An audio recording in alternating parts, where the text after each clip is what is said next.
Time now for the morning rush. We begin with some breaking news. I-40 westbound. We have the right lane closed this morning near the Cedillo Hill, and this after an accident involving a semi driver. Earlier, he was filling up a tire when it slipped, hit another car. The driver of that semi was taken to the hospital for minor injuries. They had earlier closed the interstate completely, but as of the last 10 minutes, they have opened one of those lanes. At this point, just plan on major delays in that area. That's I-40 westbound near Cedillo Hill.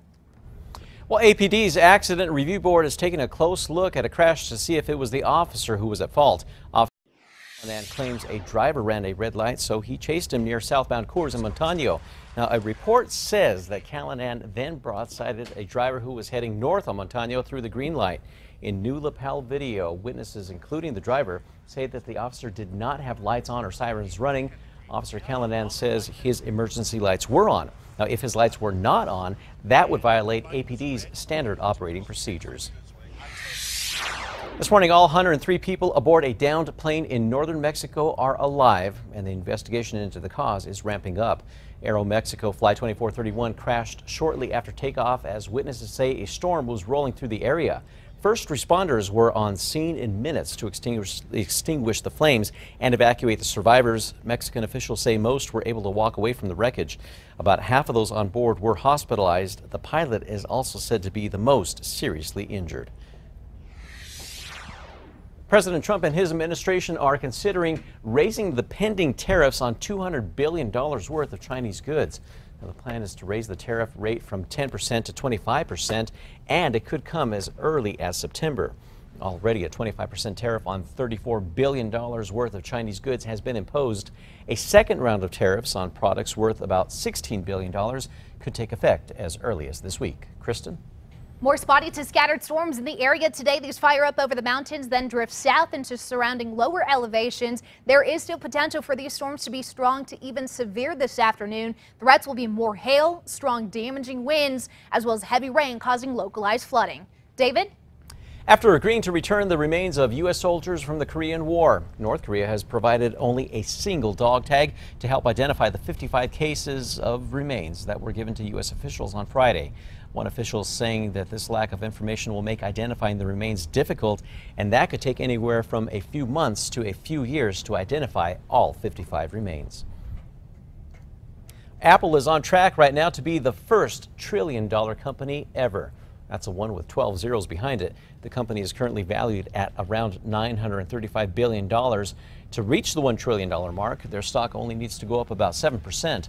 So far this year, Apple stock is up 12%, and that's all thanks to the sales of the iPhone 8 and iPhone 10.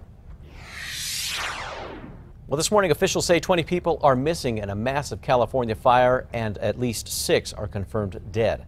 The Carr fire is burning north of San Francisco and has destroyed more than 800 homes so far. Now, the blaze has doubled in size at more than 74,000 acres in 4 days. More than 27,000 residents remain evacuated. At least 17 wildfires continue to burn in that date. And in just hours, members of the Albuquerque Fire Rescue will be leaving for California to help battle the wildfires that continue to devastate the Golden State.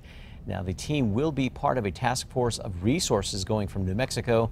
There's no word yet on exactly how many firefighters are being sent as part of that group. They are leaving at 8:30 this morning. Meanwhile, back here at home, the 416 fire is now 100% contained. According to the Durango Herald, firefighters say it aligns with a goal set in mid-June to have the fire contained by today. The fire started June 1st and grew to more than 54,000 acres. The investigation into the cause remains ongoing, and one of the main concerns currently is continuing to be the flooding around the burn scar in that area. Kristen?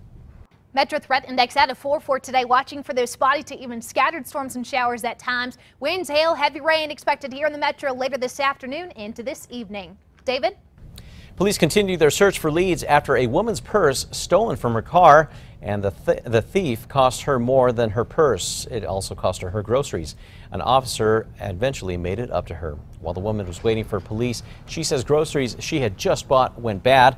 Officer Canales then gave the woman gift cards to Walmart and Smith's as a way to make it up, and a gift card to Olive Garden and Chick-fil-A. Another Good Samaritan stepped in and offered to replace the broken windshield. The woman's purse was found and returned to her, but she says a few items still remain missing. Well, happening today, the Albuquerque Isotopes are making sure that students have all the school supplies that they'll need this year.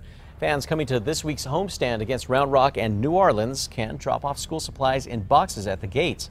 The team is partnering with Summit Electric Supply and the APS Community Clothing Bank to collect school supplies for students in need. You can also drop off supplies at the administration office of APS. We posted a link of the items needed at alwaysonkRQE.com. Well, Las Vegas, New Mexico is hosting an art auction to raise money in the hopes of revitalizing part of their city. The auction at Main Street de Las Vegas is putting 32 pieces up for grabs, with bids starting at around $50. Now, if you would like to get a look at what's up for auction, you can visit alwaysonkRQE.com. Well, the city of Albuquerque needs help cleaning up yards for senior citizens.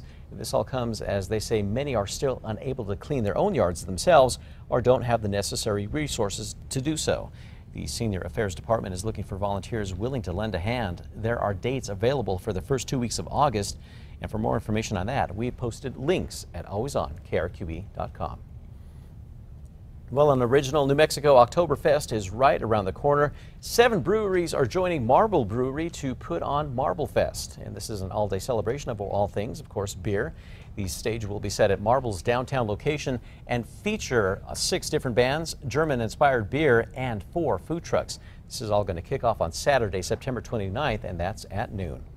Good morning. Day planner is showing 80s by lunch today. Forecast high about 92 degrees. Spotty to scattered storms in the mix this afternoon. Some of these could be on the strong to severe side. But the good news is we've got better coverage expected across the state. That little disturbance rolling in today is going to give us the extra boost we need to see more storms on the map this afternoon. Time now for the 5 facts. We start with number 5. Police are searching for leads this morning after a thief smashed the windows in a woman's car, stealing her purse while her car was full of groceries. This was all while she was picking up her daughter. Witnesses then say they saw a man get on a motorcycle and leave the scene, but it's what happened after it that's getting a lot of attention. A responding officer gave the woman $150 in gift cards to make up for those spoiled groceries that were left in her car after a little bit of delay with the police responding. Now, a witness to the crime even also offered to fix her window. A good ending to that story. Good Samaritans. At number 4, the Albuquerque Isotopes are making sure that students do not go without supplies this year. Fans coming to this week's Isotopes game against Round Rock and New Orleans can drop off school supplies in the boxes at the gates. Now, the children who will receive the supplies are picked based on their need by the schools. Supplies will then be delivered to students in classrooms during the first days of the new school year. We posted a link to the list of the items at more information at KRQE.com. At number 3, spotty to scattered storms today, but even more thunderstorm activity expected Thursday and Friday. Our temperatures will be warmer today, and we're going to stay above average for the next couple of afternoons. Severe thunderstorms still our top concern. Hail, damaging winds, and localized flooding, the top 3 threats. At number 2, APD says that they are searching for 2 suspects, including the person accused of shooting and killing 20-year-old Clifford Patterson. This morning, 15-year-old Gabriel Martinez likely remains in jail, charged with his murder. According to a criminal complaint, the shooting stemmed from a would-be drug deal gone bad. Now, it says Martinez and his friends arranged to buy a quarter pound of marijuana. And the criminal complaint also says that Martinez and 2 of his friends got into a car at the end of Gemstone Road, and that's when they say that Peterson was shot in the head by someone identified as Damien. Police say a gunfight followed all that, and days before the deal was set to take place, police say that Martinez used Facebook Messenger to tell his friends that he planned to rob someone for weed, saying they were going to shoot him and take everything. Martinez was arrested yesterday. And at number 1, APD's Accident Review Board is taking a close look at a crash to see if the officer was at fault. Officer Sean Callanan claims a driver ran a red light, so he chased him. This was near southbound Coors at Montano. Now, a report says Callanan then broadsided a driver who was heading north on Montano through a green light. In new lapel video, witnesses, including the driver, say that the officer did not have lights on or sirens running. Officer Callanan says his emergency lights were on, and if it turns out that his lights were not on, that would violate APD's standard operating procedures.